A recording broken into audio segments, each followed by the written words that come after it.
யாருக்குமே எது கிடையாது சார். நம்ம மக்களுக்காக பணி செய்ய வந்திருக்கோம், மக்களுக்காக பணி செய்ய வந்திருக்கோம். அதுக்கு இனி எங்க நிக்கிறது தேவையில்லை.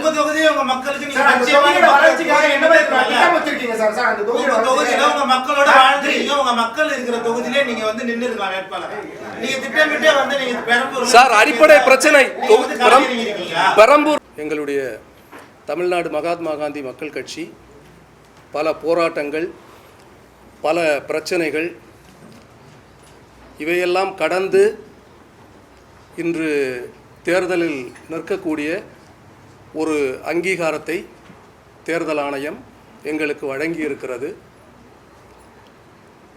100 அம்புகள் எய்ததன் விளைவு 1 இலக்கை அடையும் என்று சொல்வார்கள். நாங்கள் 1 அம்பு எய்து இந்த இலக்கை அடைவதற்காக முயற்சி செய்கிறோம். இது ஒரு மிகப்பெரிய போராட்டமான முயற்சி என்பது எங்களுக்கு நன்றாகவே தெரியும். ஏனென்றால் இன்று தமிழ்நாட்டை பொறுத்தவரையிலும் ஜனநாயக ஆட்சி, மக்களாட்சி என்று சொல்கிறார்கள். ஆனால் இந்த ஜனநாயகத்தை பணநாயகம் கொடுத்து விலைக்கு வாங்கி ஆட்சி நடந்து கொண்டிருக்கிறது. இதை ஏன் நான் குறிப்பிட்டு சொல்கிறேன் என்றால், ஒரு எலெக்ஷனில் ஒரு கேண்டிடேட் கான்டெஸ்ட் பண்ணுறது அவ்வளவு பெரிய போராட்டமாக இருக்குது, அவ்வளவு பெரிய பிரச்சனையாக இருக்குது. அங்கே தேர்தல் அதிகாரி கூட ஒருதலை பட்சமாக ஒரு கட்சிக்கு ஆதரவாக அங்கு செயல்படுகிற ஒரு சூழல் நாம் கண்கூடாக அங்கே பார்க்க முடிகிறது. அந்த தேர்தல் officer, returning officer, RO madam அவங்க, நாங்கள் அந்த நாமினேஷன் தாக்கல் பண்ணுற அன்னையில் இருந்து எப்படியாவது அந்த மனுவை ரிஜெக்ட் பண்ணிடணும், இவங்களை போட்டியிட விடக்கூடாது. ஒரு தேர்தல் அதிகாரி, ஒரு ஆஃபீஸர் அப்படி செயல்படுறத பார்க்குறப்ப எங்களுக்கு ரொம்ப அதிர்ச்சியாக இருந்தது. ஏன்னா தமிழ்நாட்டோட நிலைமை இன்று இவ்வளவு மோசமாக சென்று கொண்டு இருக்கிறதை பார்க்குறப்போ உண்மையிலே இங்கே ஜனநாயகம் இருக்கா, மக்களாட்சி நடக்கிறதா என்கிற ஒரு கேள்விக்குறி நமக்கு தோன்றுகிறது. ஒரு சாதாரண ஒரு A4 ஷீட்டில் ஒரு பிரிண்ட் அவுட்டு எடுத்து எங்களுடைய அட்வொகேட் அதில் அட்டாச் பண்ணுறாங்க. அந்த அதிகாரி ரொம்ப ஈஸியாக A4 ஷீட்டில் நீங்கள் கொடுக்கக்கூடாது, அந்த லாஸ்ட் மினிட்டில் 3 மணிக்கு நாமினேஷன் வேட்புமனு தாக்கல் நிறைவு அடைகிறது. இந்த நேரத்தில் அவங்க சிம்பிளாக எல்லாத்தையும் மனுவை சரி பார்த்துட்டாங்க. சரி பார்க்குறப்ப அவங்களுக்கு எந்த ஒரு தவறும் கண்டுபிடிக்க முடியலை. கடைசியாக இந்த A4 ஷீட்டில் நீங்கள் எடுத்துகிட்டு வந்ததை நீங்கள் ஸ்டாம்ப் பேப்பரில் எடுத்துகிட்டு வாங்க, முத்திரை தாளில் எடுத்துகிட்டு வாங்க அப்படின்னு சொல்கிறாங்க. அவங்களுக்கு நல்லா தெரியும், அது நோட்டரி அட்டஸ்ட் பண்ணியிருக்கிறாங்க.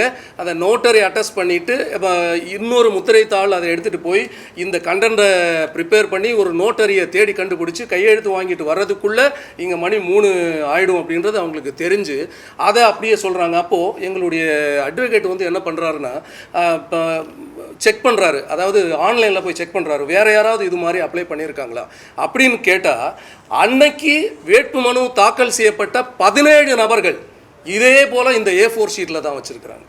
ஏன் நம்மளுடைய தமிழக முதலமைச்சர் மு.க. ஸ்டாலின் அவர்கள் கூட, ஐயா ஸ்டாலின் அவர்கள் கூட அந்த A4 ஷீட்டில் தான் வச்சுருக்கிறாங்க. அப்போ அந்த தேர்தல் அதிகாரிகிட்ட எங்கள் அட்வொகேட் சொல்கிறாரு, மேடம் இதை பாருங்கள், நம்மளுடைய முதலமைச்சர் கூட A4 ஷீட்டில் தான் நார்மலாக தான் வச்சுருக்கிறாங்க அப்படின்னு சொல்கிறாங்க. எங்களுக்கு ரொம்ப அப்போது அந்த அதிகாரிகளால் அதை நிராகரிக்க முடியலை. கொஞ்ச நேரம் அப்படியே நீங்கள் வெளியே போங்க, நான் இப்போ சொல்கிறேன் அப்படின்ட்டு சொல்லி அனுப்புகிறாங்க. ஸோ இது இவ்வளவு பேனிக்காக இந்த தமிழ்நாடு போயிட்டுருக்குன்னா, ப்ரெஸ் மீடியா உங்களையும் எல்லாரையும் இந்த ஆளுகின்ற கட்சி விலக்கி வாங்கியிருக்காங்க அப்படின்ட்டு நான் சொல்லுவோம். ஏன்னா இந்த ஆளுங்கட்சியோட எந்த ஒரு ப்ளஸ்ஸோ மைனஸோ, ப்ளஸ்ஸு பேசுனா போடுறாங்க, ஆனால் மைனஸ் பேசுனா போட மாட்டேன்றாங்க. அதுபோல் எங்களுக்கு அன்றைக்கி பத்திரிக்கையாளர் சந்திப்பில் அவங்க கேட்குற கொஸ்டின் கேட்குறதுக்கு முன்னாடி ஒரு சில நான் சேனலுடைய பெயரை குறிப்பிட விரும்பவில்லை, அந்த சேனல்காரங்க என்ன சொல்கிறாங்கன்னா, நீங்கள் டிஎம்கேக்கு ஆதரவாக பேசுனீங்கன்னா நாங்கள் எல்லா சேனல்லையும் சூப்பராக போட்டுருவோம் அப்படின்னு சொல்கிறோம். என்னங்க இது? ஜனநாயக உரிமைக்கு குரல் கொடுக்கறது நீங்கள் தான். கரெக்டாக மக்களோடு மக்களாக நின்று மக்கள் பிரச்சனைகளை எடுத்து சொல்கிறவங்க பத்திரிகையாளர்களும் ஊடகவியலாளர்களும். அப்போது உங்களே விலைக்கு வாங்குறாங்கல்ல, நீங்களே ஏன் அப்படி கேட்குறீங்க? இந்த கட்சிக்கு ஆதரவாக பேசுங்க, அந்த கட்சிக்கு ஆதரவாக பேசுங்கன்ட்டு எதுக்கு கேட்குறீங்க? அப்போது இங்கே ஜனநாயக உரிமை வந்து முற்றிலுமாக வந்து அழிக்கப்பட்டு விட்டதுன்றது நிசாப்தமான உண்மை. அது நமக்கு தெள்ள தெளிவாக தெரியுது. அதாவது நம்ம என்ன தப்பு பண்ணோம், இந்த தமிழ்நாடு மக்கள் என்ன தப்பு பண்ணாங்க, அதாவது இந்த ஒரு விரலில் கொஞ்சம் மைய தடவி விட்டாங்க, கரெக்டாக. ஆனால் இந்த ஆட்சியாளர்கள் வந்து இந்த மக்களுடைய மைய தடவுன மக்களுடைய நெற்றியில் ஒரு பெரிய பட்டநாமத்தை போட்டு விட்டாங்க. இதுதான் இங்கே நடந்துட்டுருக்கு. இந்த நிலை மாற வேண்டும். இந்த நிலை வந்து மாறி ஒரு நல்ல மக்களாட்சி, அதாவது கர்ம வீரர் ஐயா பெருந்தலைவர் காமராஜர், மகாத்மா காந்தியடிகளுடைய, கக்கன் அவர்களுடைய ஒரு நல்ல அரசியல் மாற்றம் இங்கு உருவாக வேண்டும் என்பதுதான் எங்களுடைய எண்ணமும் சிந்தையும். ஆகவே தான் இந்த மகாத்மா காந்தி மக்கள் கட்சியின் சார்பாக 100 அம்புகள் எய்து ஒரு இலக்கை அடைவதற்கு பதிலாக ஓரம்பை எய்து எங்களுடைய பேக்ரவுண்டு ஃபினான்ஷியல் பண வலிமை எல்லாம் அடிப்படையில் ஒரு தொகுதியில் தான் ஆளை விட்டு எங்களால் களமாட முடியுன்ற ஒரு எண்ணத்தால் நாங்கள் மக்களாகிய பெரம்பூர் தொகுதி மக்களை நம்பி களமாட நாங்கள் களத்தில் வந்து இறங்கியிருக்கிறோம். அன்பார்ந்த பெரம்பூர் தொகுதி வாக்காளர் பெருமக்கள் அத்தனை பேரும் எங்களுக்கு சப்போர்ட் பண்ணணும். அன்பு தம்பி ஆஸ்லின் பெல்மின் அவர்களுக்கு நீங்கள் கண்டிப்பாக இப்போ சின்னத்தை வந்து நாங்கள் அனௌன்ஸ் பண்ணுவோம்.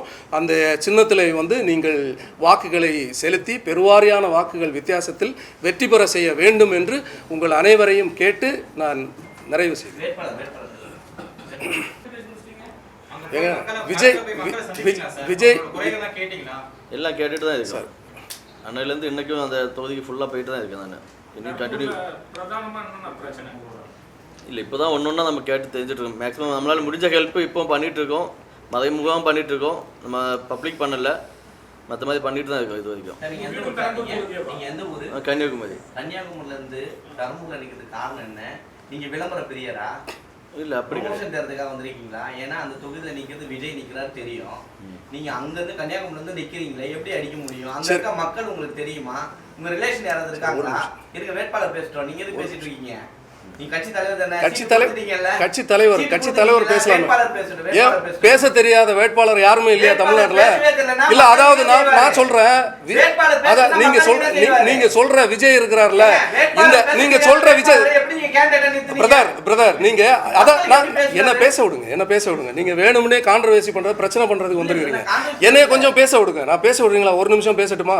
அதாவது தமிழ்நாட்டில் வந்து நீங்க திராவிட கட்சிகள் எடுங்க, டிஎம்கே ஏடிஎம்கே, ஏன் நீங்க சொல்ற விஜய் அவர்களுடைய கட்சி கூட எடுங்க, 234 தொகுதிகளிலே நிறுத்தப்பட்டிருக்கிற வேட்பாளர்கள் வந்து நீங்க கேட்கிற பத்திரிகையாளர்கள் கேட்கிற இந்த கேள்விகளுக்கு தெள்ள தெளிவாக பதில் சொல்வதற்கு ஒருத்தனுக்கு திராணி இருக்கா? நீங்க அவங்கள கேளுங்க. நாங்க ஒரு புது கட்சி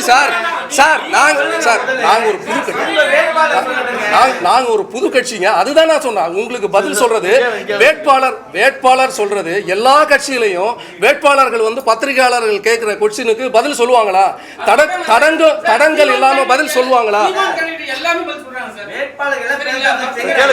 ஒவ்வொரு கட்சிகளுக்கும் டிஃபரன்ஸ் இருக்கு சார். நீங்க வந்து அதாவது சார்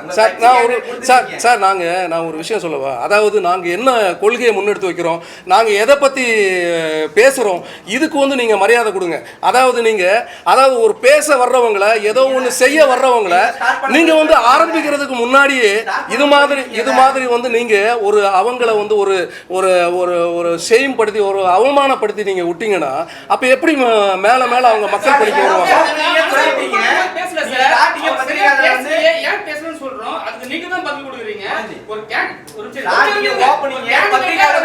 சார்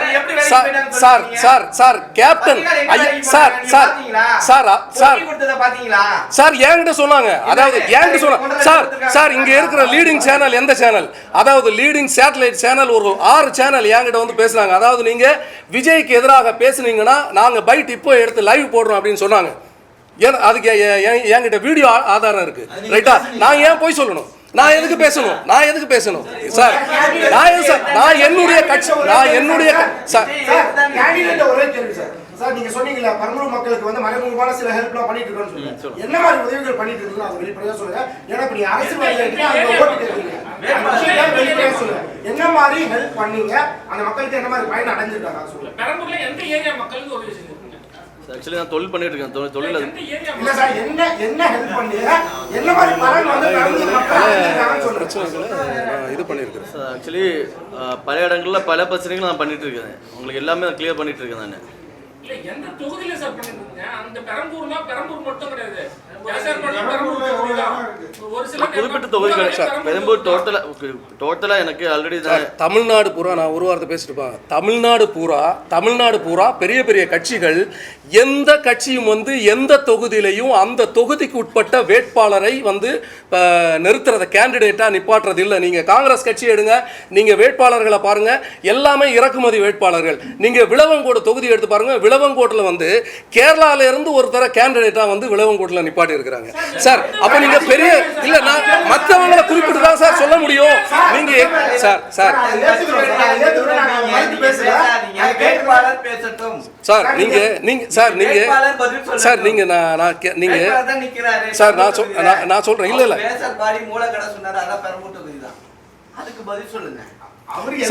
அதாவது அவருக்கு வந்து பெரம்பூர் மக்கள் பெருவாரியான வாக்குகள் கொடுக்கட்டும். இனிமே வந்து பெரம்பூரிலே அவர் இருந்து மக்கள் பணி, மக்களோடு மக்களாக களமாடி என்னென்ன மக்கள் பிரச்சனைகள் இருக்கோ, இன்னைக்கு அடிப்படை வசதியான குடிநீர் வசதி அங்கே இல்லை. குடிநீரை வந்து அங்கே பெரிய ஒரு போராட்டமாக இருக்குது. அடுத்து மழைநீர் கால்வாய் அவ்வளோ பிரச்சனை அங்கே இருக்குது. பெரம்பூரில் எப்போ நாற்றம் அடிச்சுட்டு கிடக்குது. இதெல்லாம் வந்து எந்த கட்சிக்கும் வந்து கண்ணில் தெரியல சார். சார் இந்த குறைகளை தீர்க்கிறதுக்கு தான் இப்போ களத்தில் வந்து இறங்கி இருக்கிறோம். கண்டிப்பாக இந்த குறைகளை தீர்க்காம எங்கே போவோம்? அதாவது 10,000 வாக்குகள் இவர் பிடிச்சா கூட கண்டிப்பாக இவர் அந்த தொகுதியில இருந்து வேலை செய்வார். நாங்கள் எல்லாம் இங்கே தான் இருக்கிறோம். நாங்கள் இங்கே தான் சார். கட்சி தலைவர் இங்கே தான் சார் இருக்கிறாரு. கட்சி தலைவர் வந்து சார் ஐயா சார் கட்சி தலைவர் வந்து சார் கட்சி தலைவர் வந்து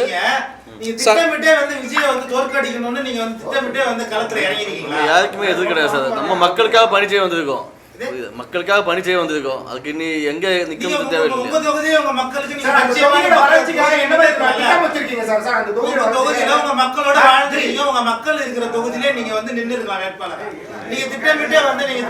சார் அடிப்படை பிரச்சனை பெரம்பூர் தொகுதியில வந்து அடிப்படை பிரச்சனை சார். பெரம்பூர் தொகுதியில வந்து சார் கட்சி தலைவர் இருக்கிறார்ல, கட்சி தலைவர்கிட்ட நீங்க கொஸ்டின் கேளுங்க சார். ஆங்கரிங் பண்ற அந்த அம்மா என்ன சொன்னாங்க சார்? ஒரு நிமிஷம் சார் தயவு செய்து பிரதர் நீங்க எந்த சேனல்? நீங்க எந்த நியூஸ் செவனா நீங்க?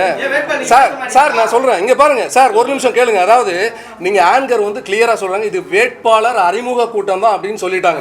அப்ப நீங்க வேட்பாளர் அறிமுகப்படுத்திட்டோம் ரைட்டா? நீங்க கொஸ்டின் உங்களுடைய கேள்விகளை வந்து நீங்க வந்து தலைவர்கிட்ட கேளுங்க. நீங்க எந்த கேள்விகள் வேணாலும் நீங்க கேளுங்க, நான் சொல்றேன், உங்களுக்கு பதில் சொல்றேன்.